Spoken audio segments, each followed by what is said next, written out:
In this video, I'm going to outline for you the biggest changes in London's restaurant industry. So by the end, you're going to have a better understanding of what your dining experience could be like here, and more importantly, why these changes have occurred.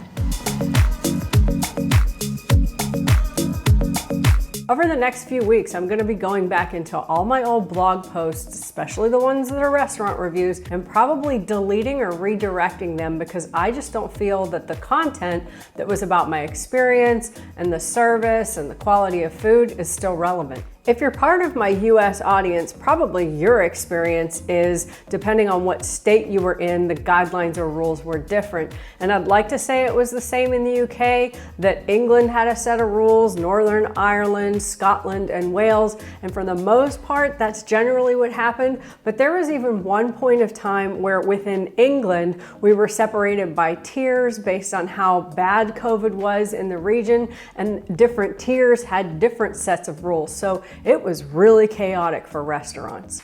Generally speaking, there were 3 different times where London restaurants could only operate through takeout and delivery. The last 2 happened from like autumn, winter to spring, which meant that restaurants were closed from December to mid-April. And if you're in the restaurant industry, being closed during the December holidays is devastating. Our first change, which is perhaps the most noticeable and maybe the only one that I actually like better now in London, is the amount of seats that you'll find in restaurants. Because of social distancing, there's a lot less tables, so you have a lot more room when you go to have a dining experience. A lot of the restaurants have extended their tables out onto the pavement or sidewalk, so it definitely has a more European feel when you're walking around central London. The next change is something I really don't like, but I understand why restaurants are doing it, and that is a cover charge. I don't remember this from restaurant bookings previously, but now when you're booking somewhere like Sushi Samba or Duck and Waffle, really popular places that get booked quickly, you can't make your booking online unless you give a £20 deposit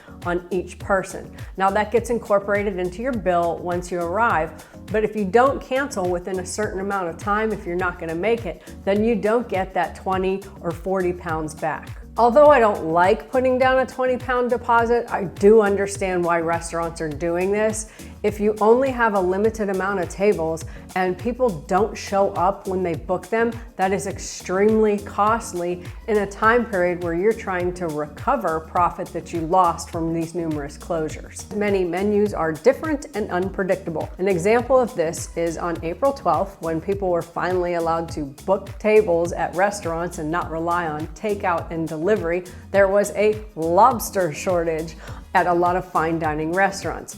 That's because a lot of people felt like, since they hadn't been able to go out for 4 or 5 months, that when they first had an opportunity to do so, they had saved their money and they were really going to splash it up. Some items weren't available on the menu because they had been ordered so quickly by so many people. Aside from flexibility, I have found that I need to exercise a lot more patience when I go to London restaurants. Mostly that's because the experience is slower, and I attribute that to the lack of employees that are working. There's a lot of reasons why restaurants don't have the staff they used to: social distancing, not being able to find people to work those positions, and unfortunately, people are getting COVID.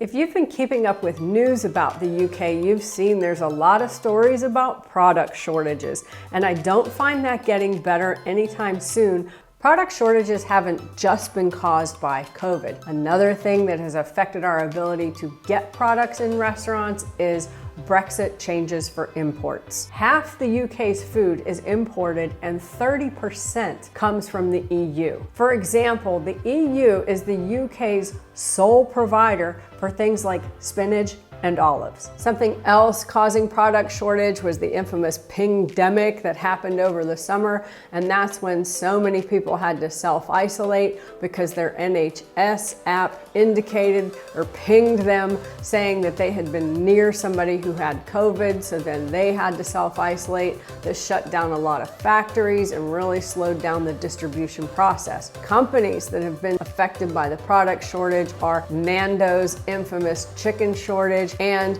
when Wetherspoons nearly ran out of beer. One of the big problems is the hospitality industry does not have its own UK minister. One of the things that they have petitioned for during the pandemic is that this is put in place so they have a government official looking out for their industry. The editor of Chef Publishing spearheaded this petition and successfully took it to Parliament where it was debated. Although all the MPs present voted unanimously on the proposal and the debate was able to underline the unique challenges that restaurant, bars, and public houses in the UK are currently facing, it will have no immediate action. What do I recommend as a Londoner who eats frequently in restaurants and has a lot of contacts here in the industry? Use a website like TripAdvisor and look at a restaurant's recent reviews. You heard me say at the beginning of the video, even my own website, sunnyinlondon.com, wouldn't be that relevant because the posts that I have written on restaurants could be several years old. They might not be relevant anymore.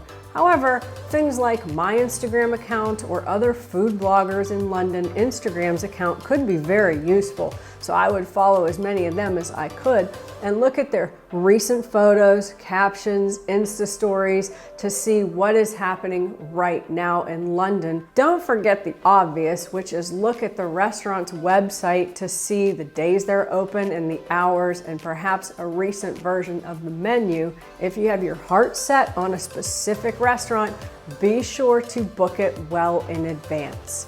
I really hope the information in this video has been useful. I'll be sure to publish another video should big things happen in the restaurant industry so you can use the Sunny News to stay informed, and keep watching these videos so you don't miss any upcoming big things happening in London.